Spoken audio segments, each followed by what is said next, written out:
تین کام کر لیجیے، اللہ ذوالجلال آپ کو خساروں سے بچا دیں گے، بلکہ خسارہ پانے والوں کے ہتھ کنڈوں سے بھی آپ کو بچائیں گے۔ آپ دنیا اور آخرت میں فوائد و ثمرات ہی سمیٹیں گے۔ پہلا طریقہ، والعصر ان الانسان لفی خسر الا الذین آمنوا وعملوا الصالحات وتواصوا بالحق وتواصوا بالصبر۔ پوری انسانیت خسارے میں ہے، لیکن خسارے سے بچنے والے وہ لوگ ہیں جو ایمان لانے کے بعد دو کام کرتے ہیں، عمل صالح کرتے ہیں، نیکیاں کرتے ہیں، اور جب بھی انہیں موقع ملتا ہے وہ حق بات پیش کرتے ہیں۔ وہ لوگوں کو بھی صبر کی تلقین کرتے ہیں، خود بھی برداشت کرتے ہیں، ٹالریٹ کرتے ہیں معاشرے کی بہت ساری ایسی چیزیں، لیکن اسی صبر اور برداشت کا سبق بھی دیا کرتے ہیں۔ جب تک آپ کے اندر اور میرے اندر ایمان مضبوط نہیں ہے اور عمل صالح کی محبت نہیں ہے، تڑپ اور ذوق نہیں ہے، اور دعوت دینے کا شوق نہیں ہے، کسی طریقے سے میرے دو کلمات سے کسی کی آخرت بہتر ہو جائے، کسی طریقے سے کوئی بیچارہ بدامن ہے، قلق اور اضطراب میں ہے، اس کو نیند نہیں آتی، شاید میرے چند کلمات سے اس کے دل میں سکون پیدا ہو جائے، جب تک یہ شوق نہیں ہوتا خساروں سے نہیں بچ سکتا۔ اور یہاں میں رسول اللہ صلی اللہ علیہ وسلم فرمان بھی، لَتَأْمُرُنَّ بِالْمَعْرُوفِ وَلَتَنْهَوُنَّ عَنِ الْمُنْكَرِ أَوْ لَيُوشِكَنَّ اللَّهُ أَن يَبْعَثَ عَلَيْكُمْ عِقَابًا مِّنْهُ ثُمَّ لَتَدْعُنَّهُ فَلَا يُسْتَجَابُ لَكُمْ۔ اور نیکی کا حکم کیا کرو، برائی سے منع ضرور کیا کرو۔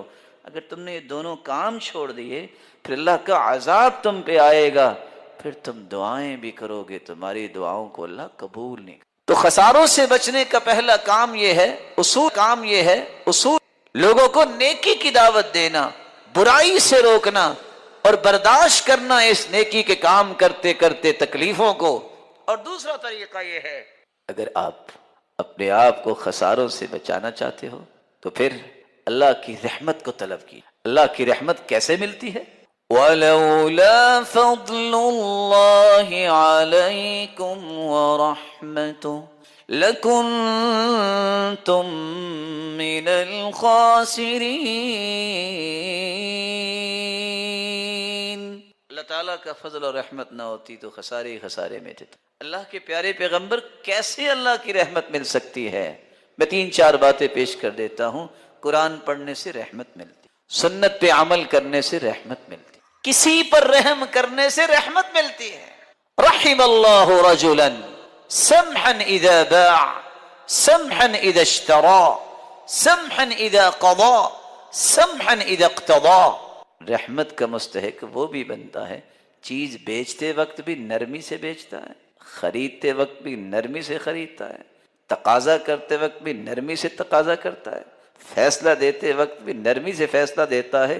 اللہ اسے بھی رحمت عطا کرے۔ من رحم ولو ذبیحۃ عصفور رحمہ اللہ، جو جانوروں پہ بھی رحم کرتا ہے، چڑیا کو ذبح کرتے وقت بھی رحم کرتا ہے، اللہ اس پہ بھی رحم کرتا ہے۔ اللہ کے رسول نے تو جانوروں اور پرندوں پر بھی ظلم کرنے سے روکا ہے، تو انسانوں پر ظلم کرنا کیسے جائز ہوگا؟ تیسری اور آخری بات جو آج کے اس خطبے میں پیش کرنا چاہتا ہوں، اگر خساروں سے بچنا چاہتے ہو تو ایک تیسرا کام بھی کر لو، اس کا موسم بھی آنے والا ہے۔ سیدنا ابو ذر رضی اللہ تعالیٰ عنہ فرماتے ہیں، میں مسجد میں گیا، اللہ کے رسول کے پاس بیٹھا میں، تو سید المرسلین نے فرمایا، ہم الاخسرون ہم الاخسرون، سب سے زیادہ نقصان اٹھانے والے ہیں، سب سے زیادہ نقصان اٹھانے والے ہیں۔ میں نے کہا اللہ کے رسول کون؟ آپ چپ ہو، مجھے ڈر آیا کہ کہیں مجھ سے کوئی غلطی ہو گئی ہے۔ کہا اللہ کے پیارے پہ ایسی ہو گئی ہے، کون ہے وہ؟ یا میرے بارے میں آپ نے کچھ کہا ہے؟ آپ نے فرمایا ہم الاکثرون اموالا، سب سے زیادہ نقصان اٹھانے والے وہ ہیں جو سب سے زیادہ مالدار ہیں، الا من فعل هكذا وهكذا وهكذا۔ 3 چیز۔ ہاں اس خسارے سے نکلنا چاہتے ہیں تو وہ دائیں بھی خرچ کریں، بائیں بھی خرچ کریں، سامنے بھی خرچ کریں، تو اللہ ان کو خساروں سے نکال دے۔ رسول اکرم صلی اللہ علیہ وآلہ وسلم یہ فرمان بتاتا ہے کہ اگر خساروں سے نکلنا ہے تو صدقے جیسی کوئی نعمت نہیں۔ یہ خسارہ کیا انسان کو فتنوں سے بھی صدقہ دور کرتا ہے، جسمانی بیماریاں بھی ختم کرتا ہے، روحانی بیماریاں بھی ختم کرتا ہے، معاشرتی بیماریاں بھی ختم کرتا ہے، گناہوں کو بھی معاف کرتا ہے۔ اس طرح گناہ مٹ جاتے ہیں۔ الصدقۃ تطفئ الخطیئہ کما یطفئ الماء النار، آگ پہ پانی ڈالیں آگ نظر نہیں آتی، صدقہ کر لیں انسان کے گناہ نظر ہی نہیں آتے، ختم ہو جاتے ہیں۔ اور صرف دنیا نہیں، قبر میں چلا جائے گا، ان الصدقہ لتطفئ عن اہلها حر القبور، قبر کی گرمی کو ٹھنڈک میں تبدیل کیا جاتا ہے۔ تو صدقے یہ قبر سے نکلے گا بھی تو یہ سائبان صدقہ بن جائے گا۔ غل المؤمن یوم القیامت صدقۃ، کیسا دن ہوگا، کیسی اس دن سورج کی روشنی ہوگی، کس طرح لوگ پسینے میں ہوں گے، لیکن یہ اپنے صدقے کے سائبان امبریلا اور چھتری کے نیچے جا رہا ہے۔ اور جانا کہاں ہے؟ کیونکہ یہ اللہ کی رضا کے لیے اگر صدقہ کرے گا تو اللہ عرش کے سائے میں اسے لے جائے گا۔ رسول اکرم صلی اللہ علیہ وسلم نے فرمایا اتقوا النار ولو بشق تمرہ۔ آج کل ویسے بھی کھجور سستی، ایک مرتبہ اکیلے بیٹھیے گا، کھجور کے اندر سے گٹھلی نکال کے سائڈ پہ کر کے اس کے 4 ٹکڑے کیجئے گا، شق تمرہ، اس ایک ٹکڑے کو پکڑ کے دیکھیے گا یہ کتنا ہے اور کتنا مہنگا ہے۔ آگ سے بچنے کے لیے بس اوقات اتنا حصہ بھی رب کی رضا کے لیے خالص نیت سے دے دے تو اللہ جہنم سے بھی بچا دے۔ اللہ تعالی ہم سب کو جہنم سے بچائے۔ اور جتنے یہاں تشریف فرما ہیں یہ سن رہے ہیں، اگر آپ زندگی اور آخرت کو خوبصورت بنانا چاہتے ہیں تو آپ دنیا کے غموں کو کچلنا سیکھیے۔ کیسے کچل سکتے ہیں آپ؟ اپنے پاؤں سے نہیں کچل سکتے، آپ کچل سکتے ہیں 3 چیزوں سے۔ پہلی چیز، اس وقت تک یہ غم کچلے نہیں جاتے جب تک آپ کی زبان پہ اللہ کا ذکر نہیں آتا۔ اللہ کا ذکر زندگی کے پہاڑوں جیسے غموں کو کچل دیتا ہے، پرواہ ہی کوئی نہیں ہوتی۔ دوسرا طریقہ، زندگی کی حقیقت کو سمجھیے۔ دنیا دنا یدنو سے ہے، جلد بدل جانے والی اور جلد فنا ہو جانے والی، اس پہ کبھی بھی اتنا اعتماد نہ کیا کرے۔ اور میں کبھی کہتا ہوں بھائیوں سے، اگر دنیا میں ساری چیزیں اللہ نے دے دی تو جنت کی خواہش کون کرے گا؟ فرق رکھا ہے، دنیا اور جنت میں فرق ہے۔ اگر آپ دنیا میں غموں کو کچلنا چاہتے ہیں، ذکر و اذکار کو اپنا معمول بنائیے۔ اور دوسرا کون سی بات تھی؟ زندگی کی حقیقت کو جانیے، اس نے کسی سے وفا نہیں کی، اس نے کسی سے وفا نہیں کی۔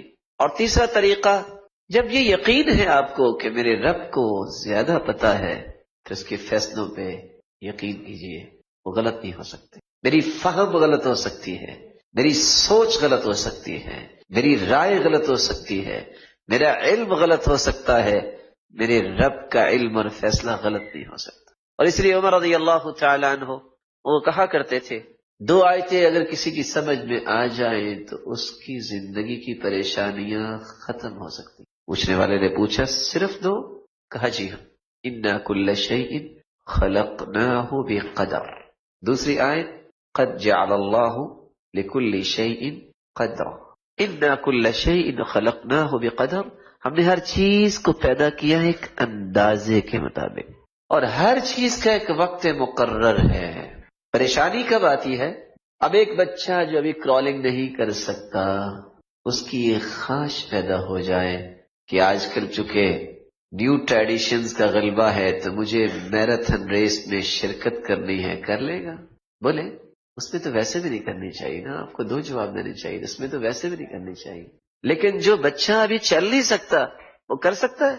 ہم کب پریشان ہوتے ہیں؟ اللہ عز و جل نے لکھا ہے کہ میں فلاں وقت دوں گا، ہم کہتے ہیں نہیں اللہ ہمیں ابھی دے۔ اللہ کو میں اپنی خواہش کا پابند بنا سکتا ہوں؟ یہاں خلل ہے، اللہ ابھی دے۔ اللہ فرماتے ہیں جاتا ہے یأتیہ ملکان فیجلسان، 2 فرشتے آتے ہیں اور اسے بٹھا دیتے ہیں۔ رسول اللہ صلی اللہ علیہ وسلم نے فرمایا یہ 2 فرشتے بٹھانے کے بعد کہتے کیا ہیں؟ فَإِذَا كَانَ الرَّجُلُ الصَّالِحُ اُجْلِسَ فِي قَبْرِهِ غَيْرَ فَزَعٍ، جب اسے لیٹے ہوئے کو بٹھاتے ہیں اس حالت میں اٹھا کے بٹھاتے ہیں کہ اس پہ کوئی خوف نہیں ہوتا۔ صالح انسان ہے، یہ نیک انسان ہے۔ فَيَقُولَانِ لَهُ مَن رَبُّكَ، پہلا سوال یہ کرتے ہیں، یہ بتائیے کہ تمہارا رب کون ہے؟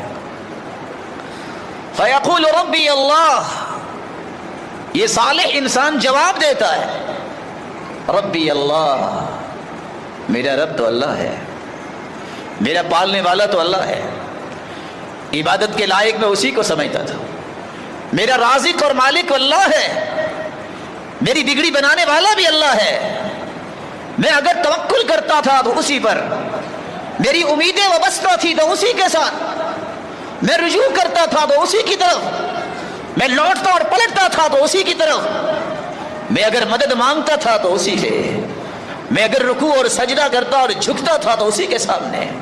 ربی اللہ، وہ میرا رب ہے جس نے مجھے پیدا کیا، جس نے مجھے رزق دیا، جس نے مجھے نعمتیں عطا کی، جس نے میری ہر خواہش کو پورا کیا، اتنا دیا کہ میرے اتنے اعمال نہیں تھے۔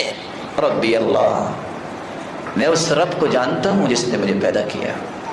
یہ جواب سنتے ہیں فرشتے، ایک دوسرے سوال کی طرح منتقل ہو جاتے ہیں، اچھا یہ بتاؤ، فیقولان لہ ما دینک، تیرا دین کیا تھا؟ دین تو بہت سارے ہیں آج بھی دنیا کے اندر بناوٹی، لیکن اللہ کی طرف سے بھیجا ہوا دین دین اسلام ہے۔ ان الدین عند اللہ الاسلام، زندگی گزارنے کا صحیح طریقہ، زندگی گزارنے کا سلیقہ، زندگی کے لیے دستور اور آئین، یہ اسلام ہے جس کو اللہ نے آسمانوں سے اتارا ہے۔ تمام انبیاء کا دین دین اسلام تھا۔ جب سوال کرتے ہیں فرشتے میں دینوں کا، زندگی کس دستور کے مطابق تم نے گزاری؟ کون سا آئین تھا جس کی ایک ایک شک اور آرٹیکل پہ تو سوچتا اور اس کے مطابق اپنے آپ کو ڈھالتا تھا؟ کون سے پیراگراف تھے جو آپ کی زندگی کا ویژن ٹھہرے؟ کن اوامر کے تحت آپ نے اپنی زندگی کا تھیم بنایا؟ یہ بناوٹی باتیں نہیں کہ بیٹھے چار لوگ ایک چیز وضع کر لی، اگلے چار لوگ آئے اسے تبدیل کر دیا۔ دستور وہ ہے، آئین وہ ہے جس کو اللہ نے وحی بنا کے اتارا ہے، جس کو قرآن کہتے ہیں، جس میں تبدیلی نہیں، جس کو حدیث کہتے ہیں، جو محمد مصطفیٰ کا عمل ہے، جو محمد مصطفیٰ کا فرمان ہے۔ یہ ایک مومن کی زندگی کا دستور اور آئین ہے۔ ایک ایک آیت، ایک ایک حدیث، یہ ایک ایک آرٹیکل ہے اس دستور اور آئین کا، جو زندگی کے ہر کارنر کو منور کرنے کے لیے اللہ نے کافی اور شافی بنا دیا۔ سوال کا جواب دیتا ہے دینی الاسلام، یہ صالح انسان کہتا ہے میرا دین تو اسلام ہے۔ اسلام کا مطلب ہے مان لینے والا، مسلمان اسی کو کہتے ہیں۔ انقیاد، تذلل، خضوع، استسلام، اللہ تیرے ہر حکم کے سامنے سر جھکا دیا، مانتا ہوں، جھک گیا ہوں، اکڑتا نہیں ہوں، جو تیرا حکم آ گیا ہے اسی کے سامنے سر تسلیم خم کر دیا ہے، یہ مسلمان ہے۔ دینی الاسلام، مجھے کوئی غرض نہیں ہے کہ رواداری کس کو کہتے ہیں، رواداری کا مفہوم بھی میں اسلام سے پوچھوں گا۔ مجھے اس سے غرض نہیں ہے پارٹیوں والے کیا کہتے ہیں، پارٹی کا تذکرہ پوچھوں گا میں قرآن سے کہ اس عصبیت کی طرف جانا بھی چاہیے کہ نہیں جانا۔ اسلام بول کے کہتا ہے من مات عصبیہ مات میتۃ جاہلیہ، تم کسی خاندان، کسی عصبیت، کوئی لسانی عصبیت کا شکار ہے، صوبائی عصبیت کا شکار ہے، قومی عصبیت کا شکار ہے، کسی ذاتی عصبیت کا شکار ہے، اگر اس حالت میں لڑتے لڑتے موت آ گئی، یہ جاہلیت کی موت ہوگی، اسلام کی موت نہیں ہوگی۔ دینی الاسلام، مسلمان ہوں تو مجھے اپنا دین اسلام ماننا ہے، کسی کی خواہشات نہیں، کسی کے بنائے ہوئے جھوٹوں کے پیچھے اپنی زندگی کو داؤ پہ نہیں لگانا، کسی کے چکمے میں نہیں آنا، کیونکہ اس نے میری قبر میں نہیں جانا، میں نے اپنی قبر میں جانا ہے، میں نے اس سوال کا جواب دینا ہے، کسی کینڈیڈیٹ نے آ کے جواب نہیں دینا، مت دھوکہ دو اپنے آپ کو، میں نے اپنا جواب دینا ہے، آپ نے اپنا جواب دینا ہے، کوئی میرے اور آپ کی جگہ پہ جواب دینے نہیں آئے گا۔